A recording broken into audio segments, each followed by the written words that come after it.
नमस्कार, बहुत स्वागत है आपका। मैं हूं आपके साथ सुमित शर्मा। बुलेटिन में हम सबसे पहले बात करेंगे नशे पर प्रहार की।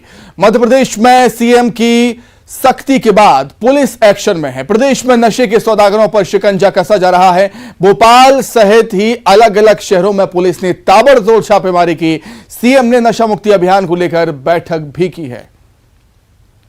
ड्रग्स और बाकी नशे के अवैध कारोबार के खिलाफ जड़ों पर प्रहार करने का फैसला किया। सीएम की सख्ती और एक्शन में एमपी पुलिस। प्रदेश में नशे पर नकेल के लिए ताबड़तोड़ छापेमारी की जा रही है। पुलिस ने भोपाल में 28 हुक्का बार पर कार्रवाई की है।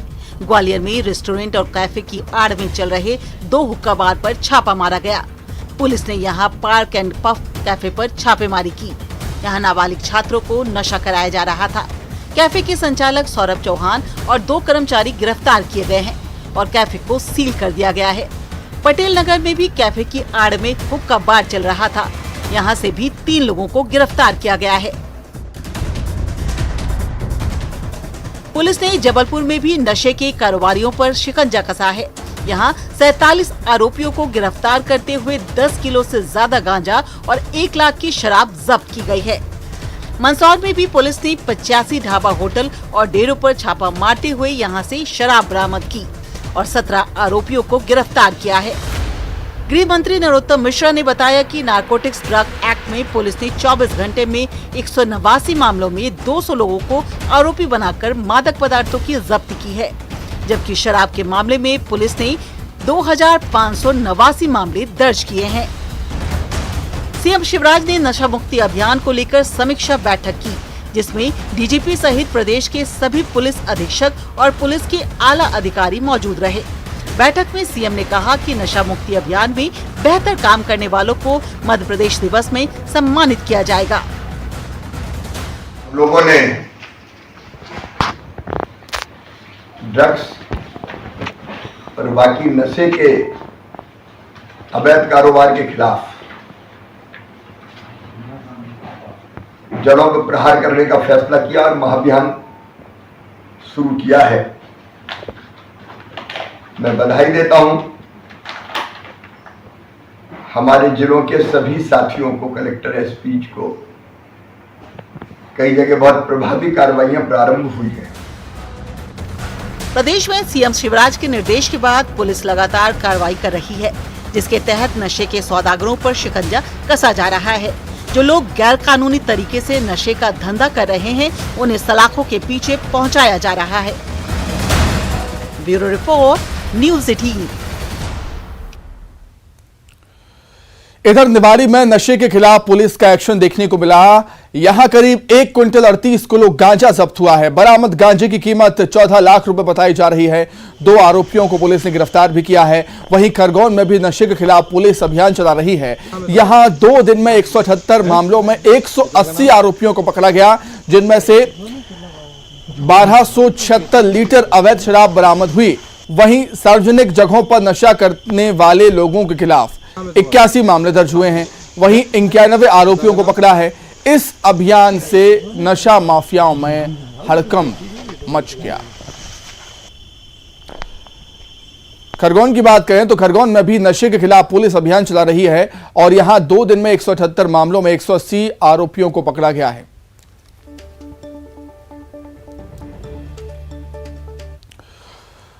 तो नशे पर प्रहार पर और अधिक चर्चा के लिए हम सीधे राजधानी भोपाल का रुख कर लेते हैं। शैलेंद्र भदौरिया हमारे साथ इस समय जुड़ गए हैं।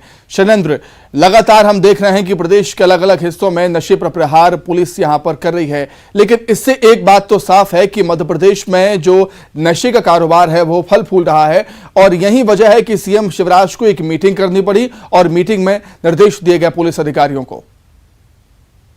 बिल्कुल सुमित, आपने ठीक कहा कि शनिवार की सुबह मध्य प्रदेश के मुख्यमंत्री शिवराज सिंह चौहान ने एक बैठक आयोजित की थी और बैठक के माध्यम से सभी जो पुलिस अधिकारी हैं उनके साथ बैठक की थी और उसमें साफ निर्देश दिए थे कि जिन इलाकों में भी नशे का कारोबार फल फूल रहा है उसको निस्तर नाबूद करने का काम किया जाए, क्योंकि ये कहीं ना कहीं युवा पीढ़ी को बर्बाद कर रहा है। और जब युवा पीढ़ी नशे के लत लग रही है तो कहीं ना कहीं वो अपराध की तरफ भी जा रहे हैं। और यही कारण है कि उनकी इस सख्ती के बाद लगातार प्रदेश के राजधानी से लेकर जो छोटे छोटे कस्बे हैं, चाहे बड़े इलाकों की बात करूं, भोपाल, इंदौर, जबलपुर की बात हो, या फिर छोटे छोटे जो जिले हैं, वहां पर अब पुलिस ने सख्ती दिखाना शुरू कर दी है। ये बताता है कि किस तरीके से मध्य प्रदेश के छोटे छोटे इलाकों में ये नशे का जो जाल है वो पूरी तरीके से फैल चुका था। अब उसको निस्तो नाबूद करने का काम पुलिस लगातार कर रही है। जिस तरीके से जो आंकड़े जो जारी हुए हैं मध्य प्रदेश सरकार की तरफ से, वो ये बताते हैं कि किस लेवल पर मध्य प्रदेश में नशे का कारोबार पनपने लगा था। ये बात सही है कि जिस तरीके से मुख्यमंत्री को जानकारी मिली उसके बाद उन्होंने सख्ती दिखाते हुए निर्देश दिए और उसके बाद अब ताबड़तोड़ कार्रवाइयां देखने को मिल रही हैं। सबसे बड़ी बात यह है कि नशे के इस पूरे कारोबार, ये कहें कि कारोबार में कुछ बड़े जो लोग हैं वो भी शामिल पाए गए हैं और उन पर भी पुलिस जो है शिकंजा कसने का काम कर रही है। लेकिन इसका सबसे अधिक शिकार जो है वो युवा पीढ़ी हो रही है। वो युवा जो पढ़ने के लिए कॉलेज जाते हैं, स्कूल जाते हैं, वो अब जो चाहे पब हो, हुक्का लाउंज हो, या दूसरे जो अन्य जो जगह है जहां पर नशे का इस तरह का परोसा जा रहा था, उन सब पर अब लगाम लगना शुरू है। उम्मीद है कि आने वाले समय में मध्य प्रदेश सरकार ने जिस तरीके से सख्ती दिखाई है, स्थानीय लेवल पर पुलिस है वो इसको और सख्त तरीके से कार्रवाई करेगी, ताकि जो नशे के जो कारोबार जो ज़मीनी स्तर पर पनपते हैं उनको वहीं पर नस्ते नाबूद किया जा सके। बहुत सारे इलाके ऐसे हैं जहां पर गांजे की बात करूं या फिर अवैध शराब निर्माण का काम जो है काफ़ी बड़े स्तर पर होता है और ऐसे जिलों में बहुत आवश्यक हो जाता है कि वो पूरी तरीके से उस पर अंकुश लगे। क्योंकि पिछले दिनों हमने जिस तरीके से देखा कि मध्य प्रदेश के कई इलाके ऐसे थे जहाँ जहरीली शराब पीने से लोगों की मौत की खबरें भी सामने आई थी। तो ऐसे में जो नशा है उस पर पूरी तरीके से लगाम लगाने की दिशा में मध्य प्रदेश सरकार अब काम कर रही है और उम्मीद है आने वाले समय में इससे निजात जो है मध्य प्रदेश के युवाओं को मिलेगी, ताकि युवा जो देश का भविष्य है वो अपनी जो दिशा उनको मिलनी चाहिए, चाहे पढ़ाई को लेकर हो या रोजगार को लेकर हो, उस दिशा में वो काम कर पाएंगे, ना कि वो नशे की लत में रहकर अपना जीवन बर्बाद कर पाएंगे। बिल्कुल, सरकार इस ओर काम कर भी रही है और पुलिस की जो एक्शन है वो सामने नजर भी आता है। शैलेंद्र, आपका बहुत धन्यवाद जुड़ने के लिए और तमाम बातचीत के लिए आपका बहुत शुक्रिया। आगे बढ़ते हैं, बात करेंगे छत्तीसगढ़ की। आरक्षण की मांग को लेकर सर्व आदिवासी समाज ने प्रदेश व्यापी बंद बुलाया। आदिवासियों के बंद का व्यापक असर प्रदेश में देखा गया। आदिवासी विधायकों के घरों के बाहर ढोल नगाड़े बजाकर सर्व आदिवासी समाज के लोगों ने प्रदर्शन किया। 32% आरक्षण की मांग को लेकर सर्व आदिवासी समाज ने सरकार से अध्यादेश लाने की मांग की है। समाज ने सरकार से तत्काल अध्यादेश जारी करने की मांग की।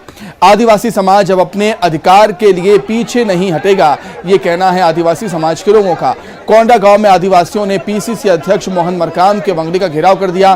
बैरिकेडिंग को तोड़ते हुए आदिवासी समाज के लोग मोहन मरकाम के आवास के गेट पर पहुंच गए। वहीं कांकेर में प्रदर्शनकारियों ने कलेक्ट्रेट में घुसकर और प्रदर्शनकारियों के खिलाफ जमकर नारेबाजी की, प्रशासन के खिलाफ जमकर नारेबाजी की है।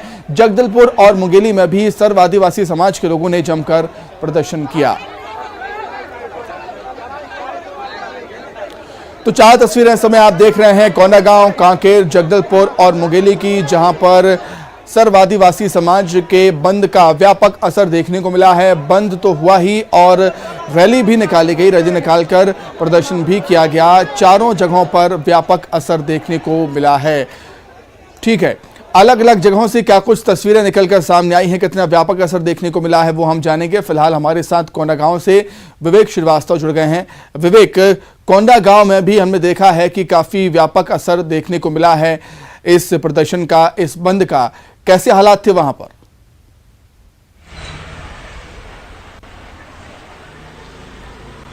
जी देखिए, जिस तरीके से सर्व आदिवासी समाज ने एक दिन पहले से ही ऐलान कर दिया था कि आज बंद रहेगी, तो उनके बंद के आह्वान को देखते हुए आज स्वस्फूर्त जो है पूरा जिला बंद था। चाहे कोंडागांव की बात करें, केसकाल की बात करें या फरसगांव की बात करें, पूरी जगह बंद की स्थिति थी। मतलब इस तरीके, एक तरीके से कहा जाए कि अघोषित तरीके का कर्फ्यू लगा हुआ था। जो दुकान के मालिक हैं अपनी दुकानों को स्वतः बंद किए थे और सड़कों पर सिर्फ समाज के लोग ही नजर आ रहे थे। और जिस तरीके से यहाँ हालात बने हुए थे, हालांकि पुलिस की कड़ी सुरक्षा व्यवस्था थी ताकि कोई अप्रिय वारदात ना हो, पर बंद का असर काफी दिखा। जनजीवन काफी प्रभावित रहा। जो जिस तरीके से लोग दिहाड़ी मजदूरी करके कमाने खाने वाले हैं, उनका भी कामकाज बंद रहा। होटल, पान ठेले से लेकर सारी दुकानें बंद थी। सिर्फ मेडिकल स्टोर और हॉस्पिटल को छोड़ दिया गया था, पेट्रोल पंप को छोड़ दिया गया था, क्योंकि अति आवश्यक सेवा में आते हैं। और जिस तरीके से आज उनका जो प्रदर्शन रहा, पहले कलेक्ट्रेट में घेराव किया उन्होंने और ज्ञापन देने के बाद कलेक्टर से चर्चा करने की मांग की, कलेक्टर नहीं मिले तो प्रदेश कांग्रेस कमेटी के अध्यक्ष के बंगले का घेराव कर दिया।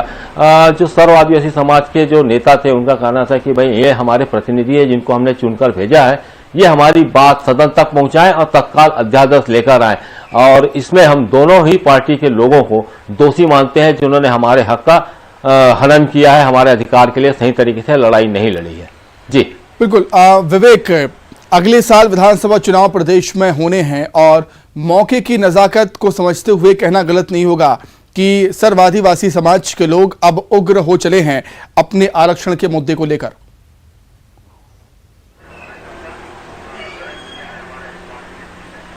जी हाँ, जिस तरीके से आज जो माहौल था, जो जिस तरीके से सड़कों पे लोग युवा दिख रहे थे, बुजुर्ग भी थे, लेकिन युवाओं की संख्या ज्यादा थी, तो ये कहीं ना कहीं ये था कि आने वाला जो साल है वो चुनाव का है और ये अभी अपनी बात को जितनी जोर शोर से रखेंगे तो कोई ना कोई पार्टी और जो वर्तमान में जो प्रदेश में कांग्रेस सरकार है वो बात रखेगी और उनकी बात मानी जाएगी, बात ऊपर तक पहुंचेगी, चाहे सुप्रीम कोर्ट की बात हो या सरकार कोई ऐसा सक्षम निर्णय ले ताकि उनके हित की रक्षा हो। और जो चुनाव है उसको देखते हुए आने वाले साल चुनाव है उसमें भी दोनों पार्टियां जिस तरीके से खामोश है, हालांकि भाजपा ने तो प्रदर्शन किया था पर कांग्रेस की तरफ से भी ये बात आई है कि हमने सुप्रीम कोर्ट में मामला लेकर जा रहे हैं। तो ये चुनावी माहौल है, चुनावी माहौल में दोनों ही पार्टियों में एक बेचैनी दिख रही है कि आदिवासी वर्ग किसके साथ जाएगा। कहीं यदि कांग्रेस सुप्रीम कोर्ट जाती है और जीत हो जाती है तो भाजपा के लिए परेशानी खड़ी हो सकती है और यदि सुप्रीम कोर्ट तक बात जाके स्थिति वही बनी रहती तो भाजपा की वाहवाही होगी। तो ये दोनों स्थितियों में आदिवासी समाज किसका साथ देगा, क्या देगा, ये दोनों ही पार्टी अभी सिर्फ रुख देख रही है और दोनों ही पार्टी आदिवासी समाज को समझने में लगी हुई है। ठीक है। मुंगेली में क्या कुछ हालात थे वो हम जान लेते हैं। प्रशांत शर्मा वहां से जुड़ गए हमारे साथ। प्रशांत, मुंगेली में भी ये प्रदर्शन हुआ है, कितना व्यापक प्रदर्शन देखने को मिला मुंगेली में सर्व आदिवासी समाज के लोगों का?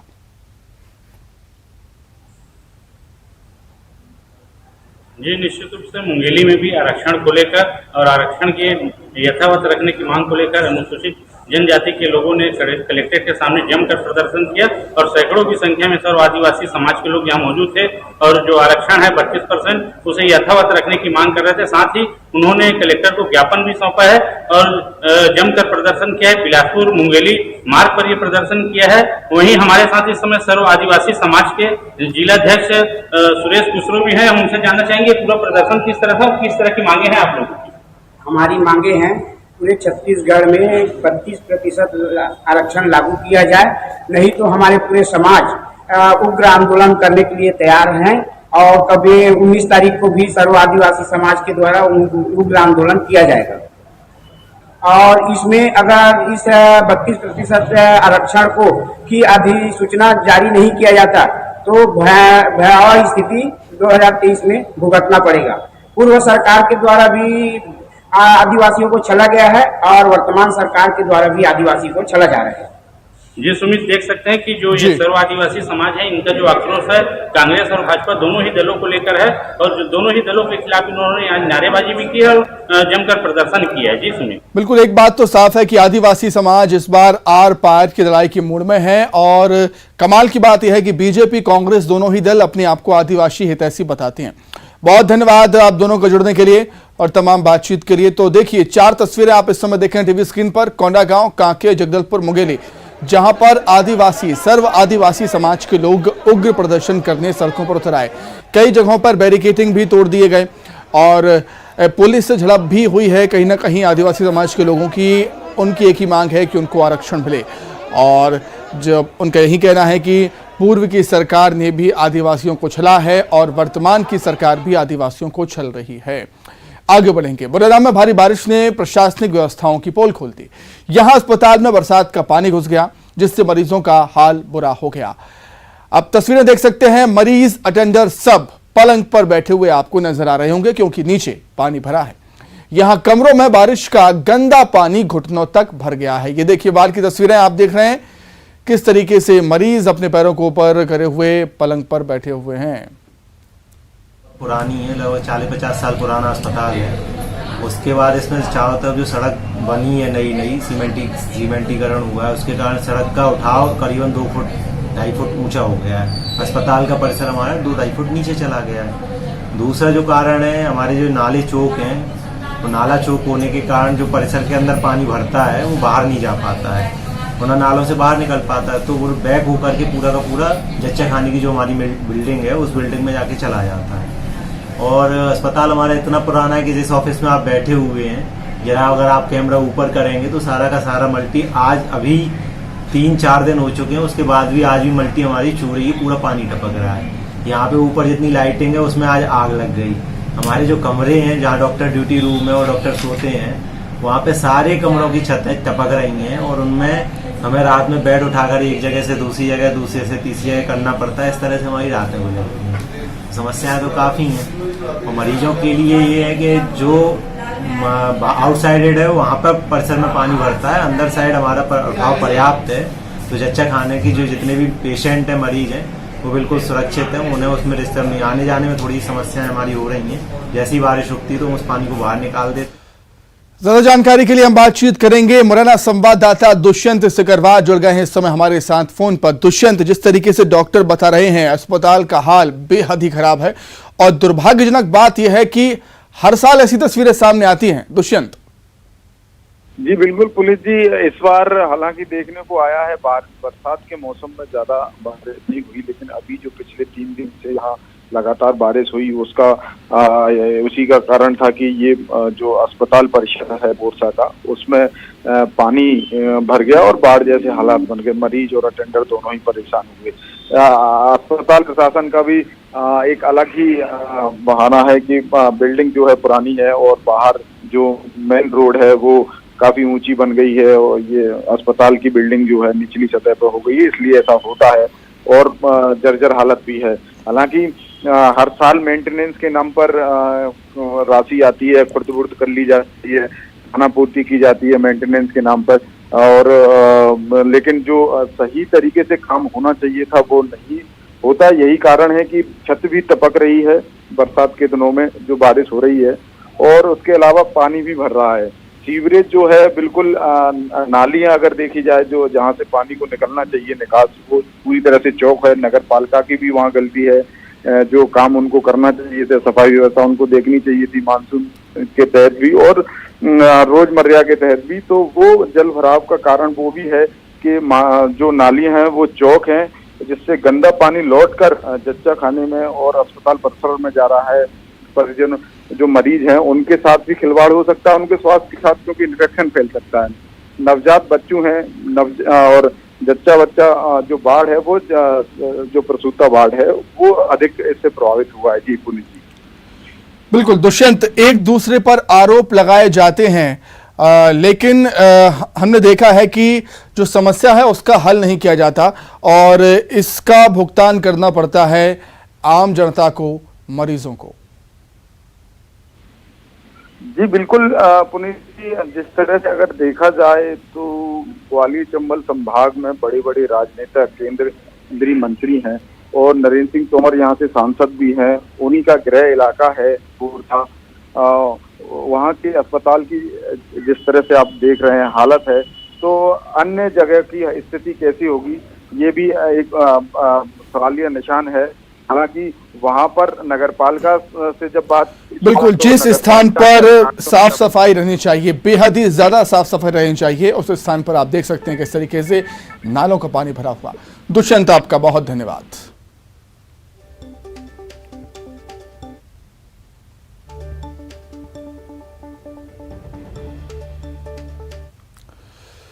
तो इसी के साथ ही इस बुलेटिन में इतना ही। खबरें लगातार जारी हैं। नमस्कार।